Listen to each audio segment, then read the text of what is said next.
Dear students, start every day with a new hope, leave bad memories behind, and have faith for a better tomorrow. I'm a biology teacher welcoming you all to this online class. In biology, we had finished two lessons. The first lesson is the animal kingdom, and the second one is the organization of tissues that we complete in the previous month. Today, we will discuss a new lesson, plant physiology. The objectives of this lesson is that is, after completing this lesson, you will be able to know that plants too have certain autonomic movements, understand different types of movements in plants, differentiate tropic movement and nastic movement, gain knowledge on transpiration and understands how plant produce food by the process of photosynthesis. Animals move in search of food, shelter and for reproduction. Do plants show such movement? Have you observed the leaves of Mimosa pudica, that is, touch me not plant? If you touch it, it closes on touching. Whereas Helianthus anus, commonly called sunflower, follows the path of the sun from the east to west. These movements are triggered by an external stimuli. Unlike animals, plants do not move on their own from one place to another, but can move their body parts for getting sunlight, water, and nutrients. They are sensitive to external factors like light, gravity, temperature, etc. In this lesson, we will study about various movements in plants, photosynthesis, and transpiration. First, we see what is tropism. What is tropism? The term tropism refers to plants' biological ability to move by itself in response to various forms of external stimuli. The types of tropisms are phototropism, geotropism, hydrotropism, thigmotropism, and chemotropism.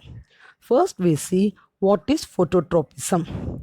The movement shown by plants with respect to stimuli of light is called phototropism.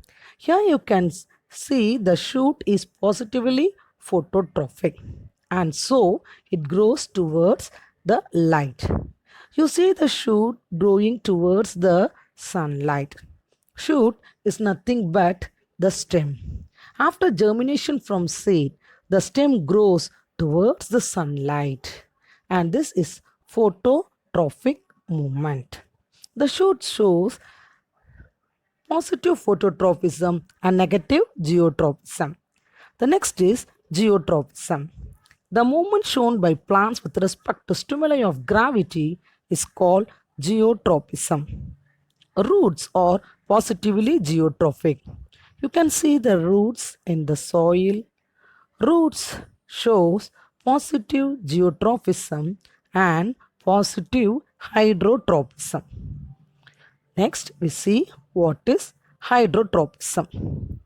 The movement shown by plants with respect to stimuli of water is called hydrotropism. Here, the roots go in search of water. The roots absorbs water and the stems are negative hydrotropism. Next is thigmotropism. The movement shown by plants with respect to stimuli of touch is called thigmotropism. Here you can see the support in which the plant coil around itself as a sense of touch. Plant uses its tendrils to coil around the support or some other plants. So it is sense of touch. Example for this is climbing vines, or we can call it as climbers as they climb.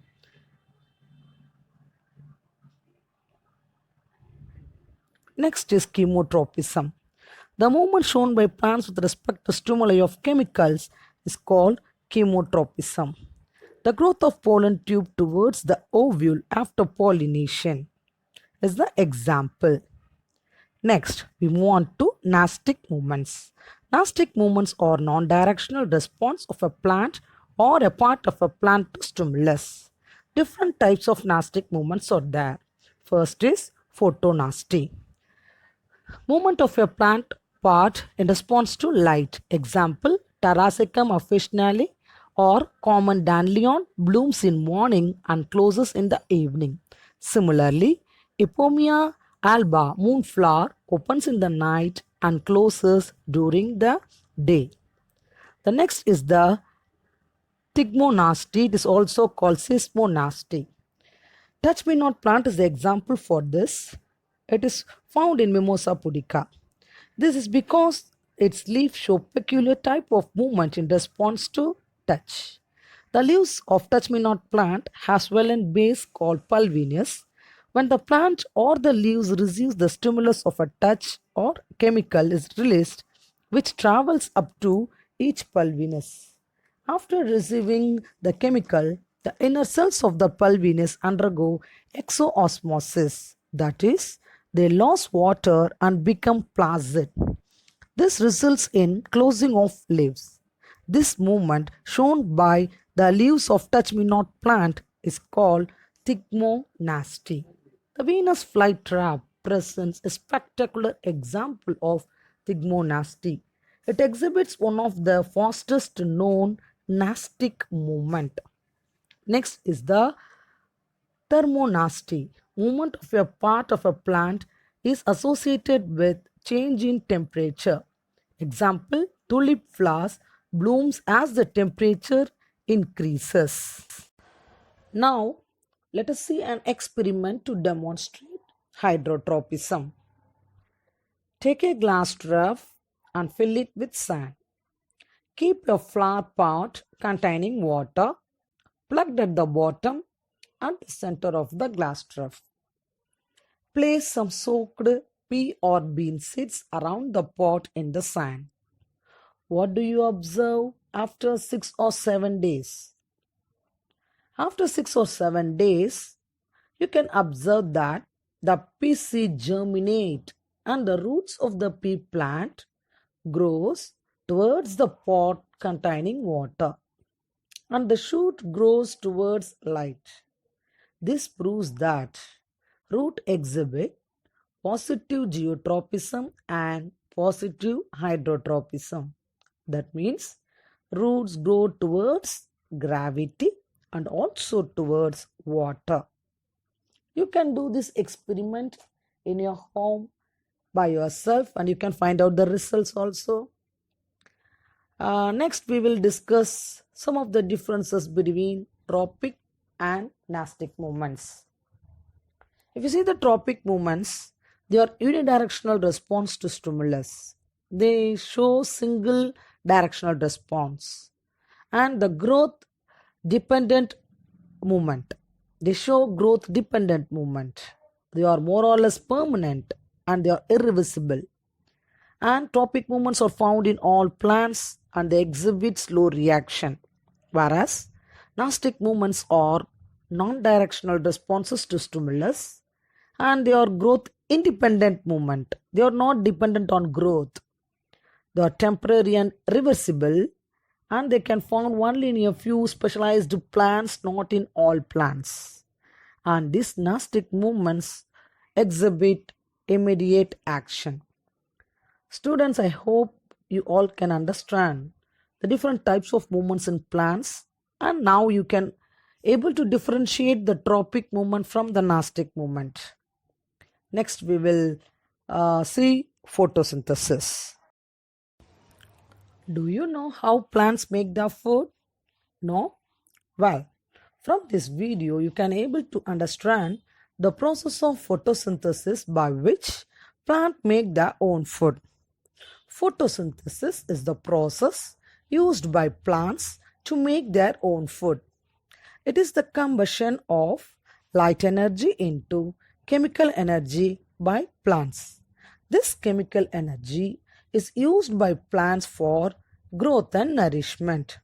Photo means light and synthesis means putting together or to build up.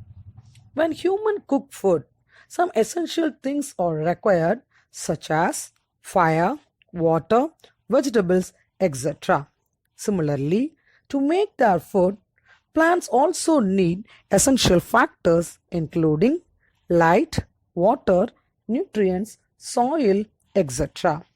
Plants can get light from sun, water from soil, carbon dioxide from air. All these factors, air, light, water, carbon dioxide, together help plants to prepare their own food. Plants have xylem located in stem transports water from the ground to the leaves. This is similar to human sucking with straw. Xylem runs through different parts of the body. It transports essential nutrients to the plants. Xylem are similar to blood vessels in the body that act as an important means of transportation. Leaves on the plants have pores similar to the pores of the skin in our body. These pores are called as stomata. Stomata is responsible for exchange of gases. The carbon dioxide present in the air, which is responsible of photosynthesis, enters the plant through this stomata. Oxygen also comes out through this stomata. Leaves have important cells called mesophyll cells. These cells contain green color component called chloroplast. This chloroplast is essential for green color in the green plants. Once carbon dioxide and water reaches chloroplast in the presence of sunlight, the process of photosynthesis takes place. The following reaction takes place in the leaves. When carbon dioxide combines with water in the presence of light, oxygen and glucose is evolved. Glucose is nothing but carbohydrate. The product formed is oxygen and glucose. Glucose is synthesized from carbon dioxide and water. It is utilized by the plants for growth. Extra glucose is stored in the plants in the form of starch. Oxygen is given out into the air through stomata in the process of photosynthesis, and it is used by human beings to breathe for respiration. So, photosynthesis literally means combining water and carbon dioxide in the presence of light. The essential factors of photosynthesis are sunlight, water, and carbon dioxide. Next, we move on to transpiration. All plants need water. Plants do not move from one place to another in search of water. So, how do they manage to get water? The roots of plants absorb water and mineral salts from the soil through root hairs by process of osmosis. Only small percentage of this water is used by plants. The rest get evaporated from the surface of the leaves. This evaporation of water from the plant is called transpiration. Let us perform a simple experiment to show that transpiration takes place in plants. Take a medium-sized, well-watered potted plant, cover it with transparent polythene cover A, and tie it at the base of the stem. Next to the potted plant, place the empty polythene cover B with its mouth tied. Expose this setup to sunlight for an hour or two. Drops of water will appear on the inner side of the bag A. The bag B will not show any water drops in it. The leaves give off water vapor, and due to condensation of the water vapor, tiny drops of water vapor can collect it. This proves that plants give off water to atmosphere by the process of transpiration. There are three types of transpiration. Depending on their site, they are stomatal transpiration, lenticular transpiration, and cuticular transpiration. First, we see what is stomatal transpiration. Stomata are opening of leaf surface through which transpiration takes place. The stomata are surrounded by guard cells which help the stomata to open and close. These guard cells helps the stomata to open and close. Second one is the lenticular transpiration. Lenticles are the minute opening in the barks of the large plants, and small amount of water is evaporated through these lenticles. Lenticles are less in number when compared to stomata. By this lenticular transpiration, the transpiration amount is less when compared to the stomatal transpiration. Stomata are found more in the leaves. So, the amount of transpiration is more in stomata. The last one is the lenticular transpiration. This type of transpiration takes place from the leaf surface. Leaves are covered by a waxy layer of cuticle over the epidermis. The cuticle reduces the level of transpiration taking place in leaves. So, this type of transpiration also is less in number. Why transpiration is necessary for plants? Is it necessary? Yes, it is because it creates a pull in leaf and stems. It creates a absorption power in roots for continuous supply of minerals to the plants, and it regulates the temperature of the plant. Due to evaporation of water, the suction power or the force helps the groundwater enter into the plant through the xylem, because xylem transports water and mineral salts. This process is called transpirational pull. Finally, we move on to exchange of gases. How does the plant get air? The leaves have minute pores called stomata through which the exchange of air takes place. These minute pores can be seen through a microscope. Air exchange takes place continuously through the stomata. Plants exchange gases, that is carbon dioxide and oxygen, continuously through these stomata. Students, I hope you all can easily understand the concept of this lesson. So let us recall once again. What is tropism? Growth movement whose direction is determined by the direction of the stimulus is called tropism. What is nastic movement? Non-directional response of a plant part to stimulus is called nastic movement. Then what is photosynthesis? The process by which plants prepare their food material is called photosynthesis. And what is transpiration? Loss of water in the form of water vapor from the aerial parts of the plant is called transpiration. And finally, how exchange of gases takes place in plants?